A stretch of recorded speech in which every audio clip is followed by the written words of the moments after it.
Okay.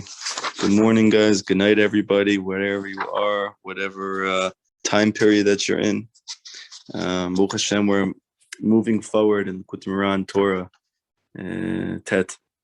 And so far we have said that a person's able to change nature and change his circumstances in his life through tefillah alone, through prayer alone. And prayer actually is the life force of a human being. It's the life force of a Jew, because prayer is emunah, and emunah is the life force of every single person.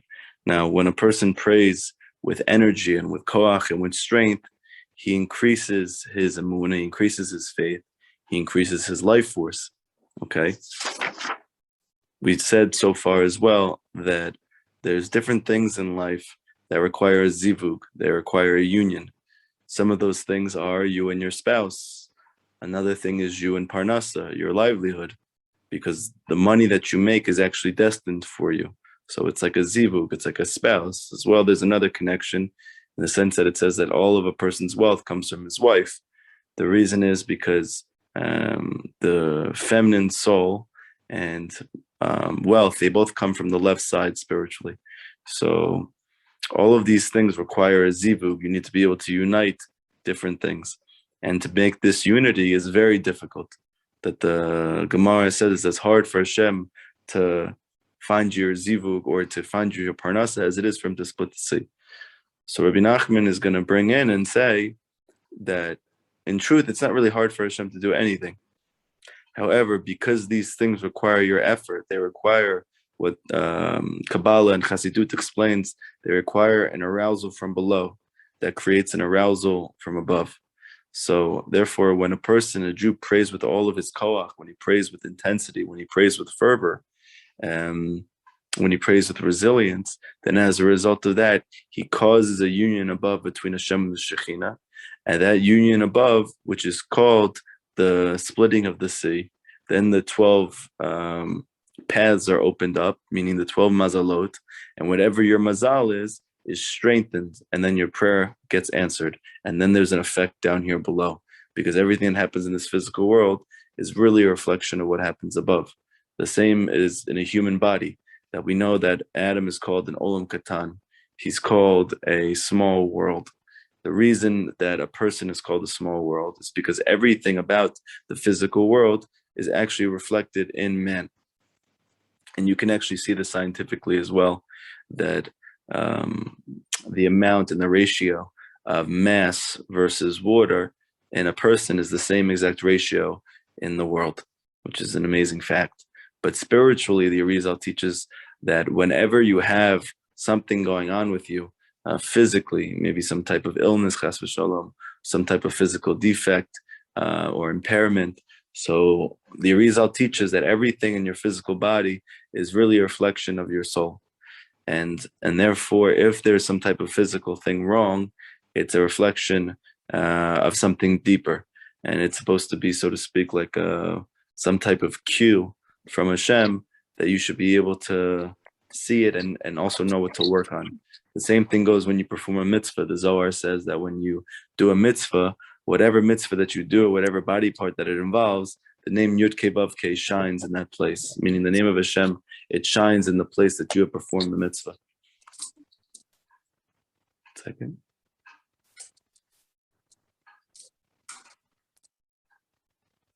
This is the deeper reason why it said that the Kohanim, when they went to serve in the Beit HaMikdash, if they had some type of physical defect, they weren't allowed to perform the service.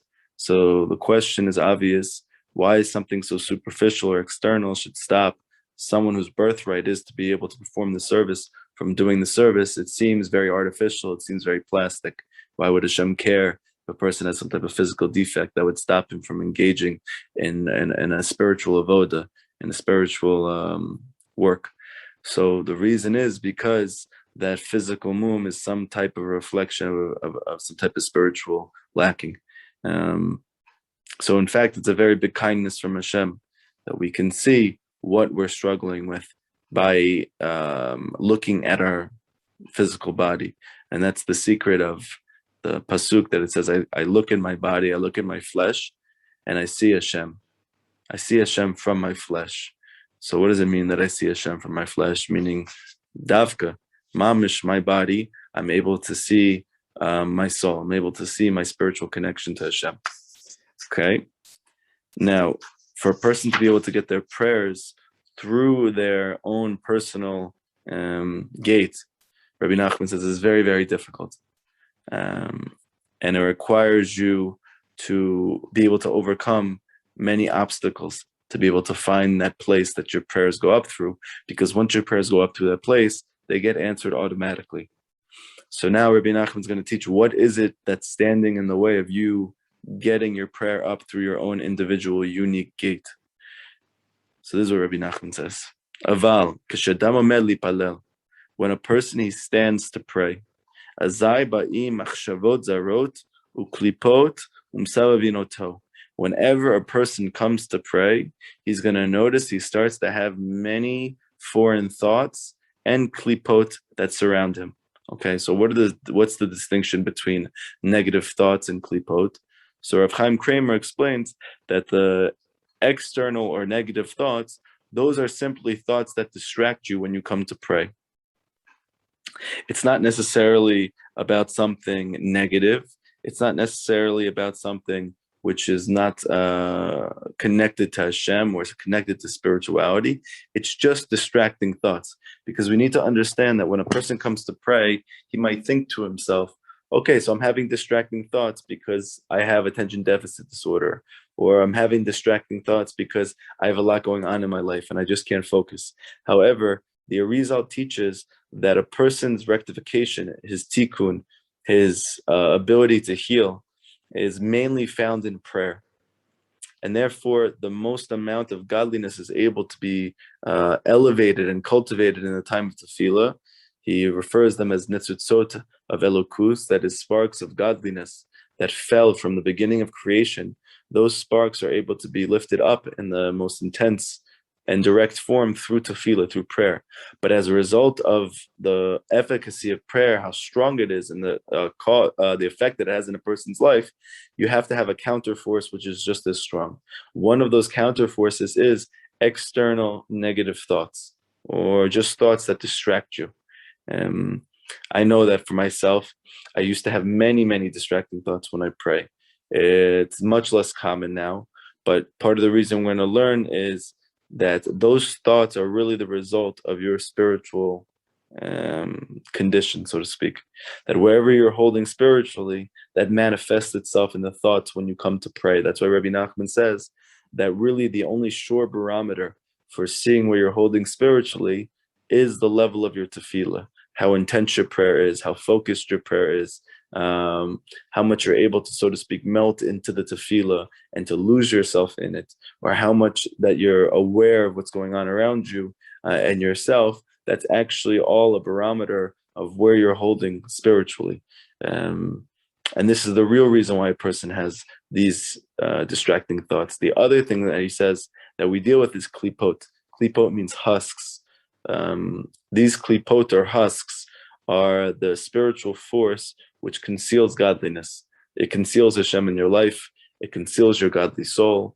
It conceals the good in your life. These are called klipot. But at the same time, these klipot are husks, meaning to say, just like a fruit, that it has a peel around it, that it has a husk around it, or like wheat, that it has a husk, there's something really beautiful inside. And in fact, the husk is serving to protect that godliness or that fruit for when the right time comes to eat it.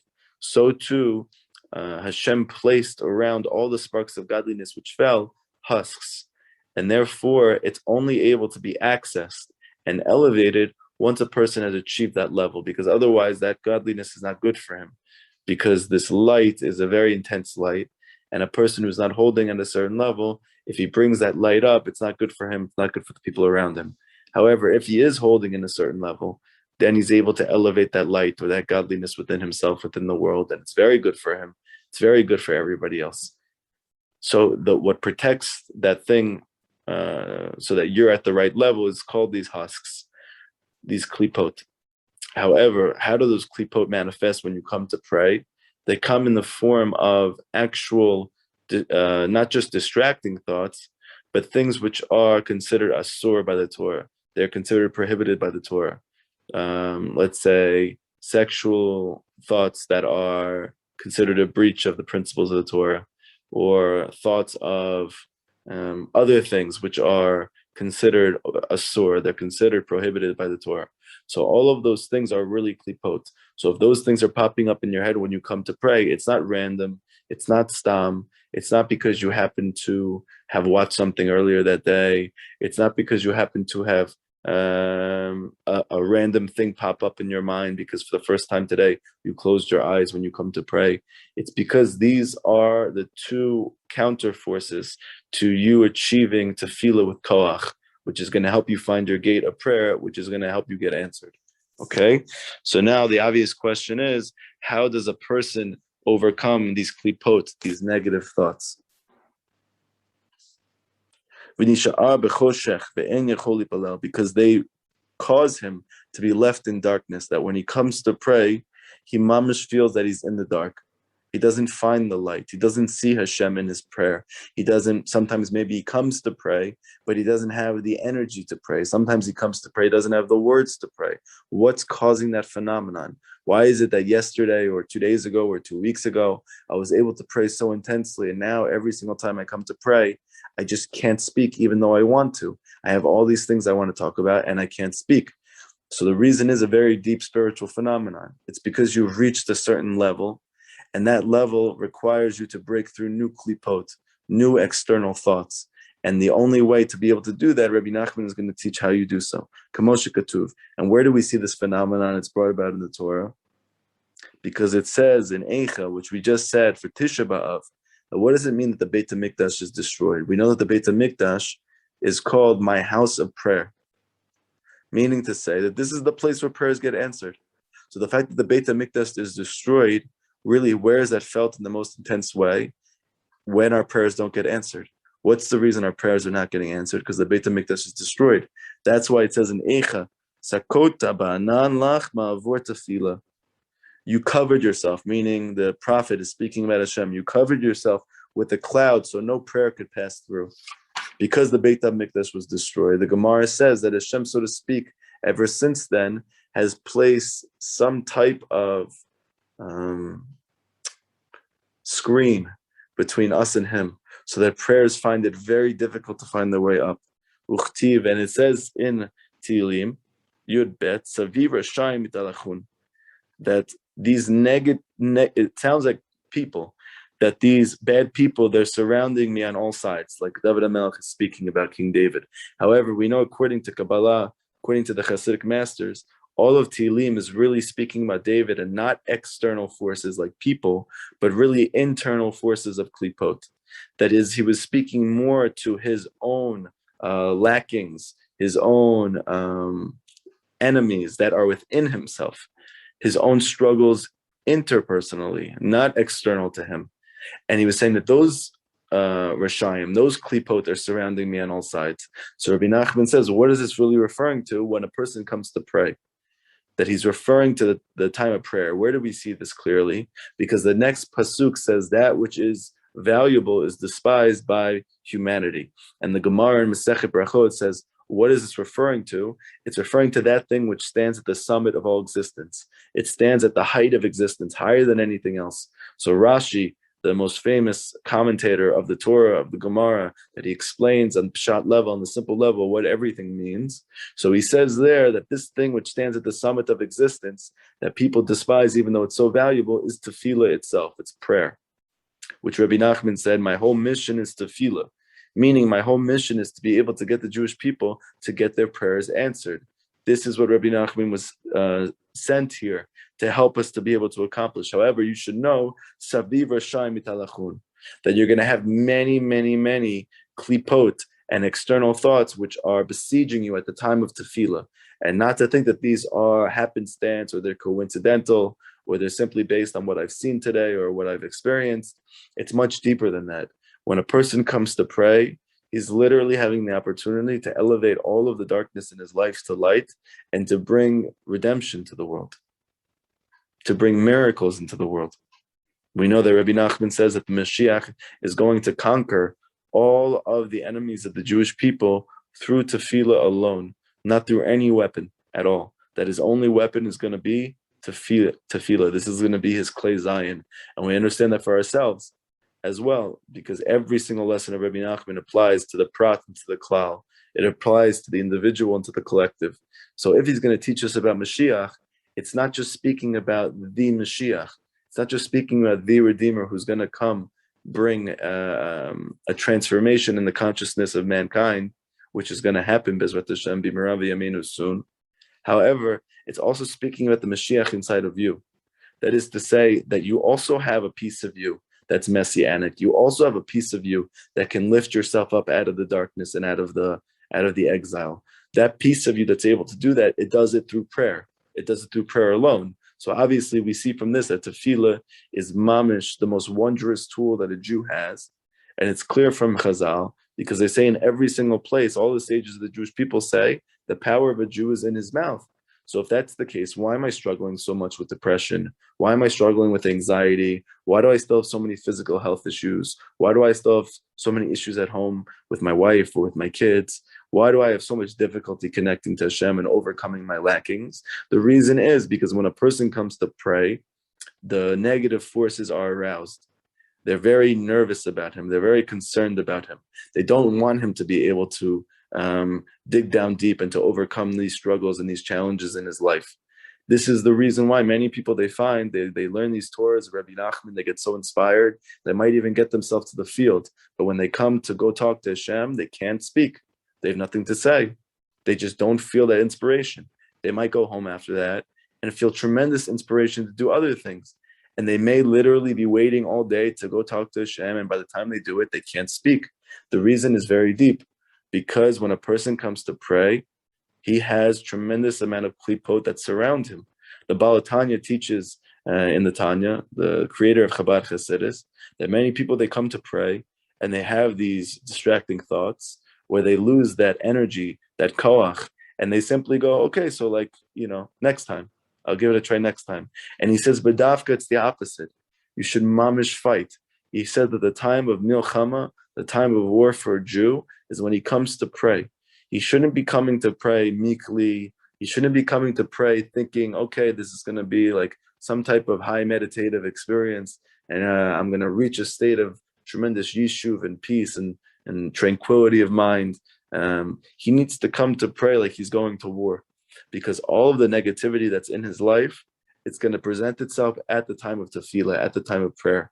And he needs to be a ish milchama, he needs to be a man or a woman of war to be able to overcome those things. We're going to see in a moment, what does a person do when that darkness strikes? What does a person do when he experiences these challenges or these difficulties?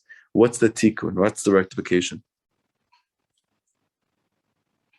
Hainu, meaning b'sha'at tefillah, meaning at the time of tefillah, she omedet b'rmosha olam. Like it says in Masechet Brachot, Daf Vav, that it stands at the summit of existence. Like we just said before, Rashi says, what's this thing that stands at the summit of existence, that the Rishayim are surrounding it on all sides? Tefillah. V'da, Rabbi Nachman says, but you should know. And this is very, very powerful and it's very important. Sheyesh petachim harbe b'chol shechazel etzet misham.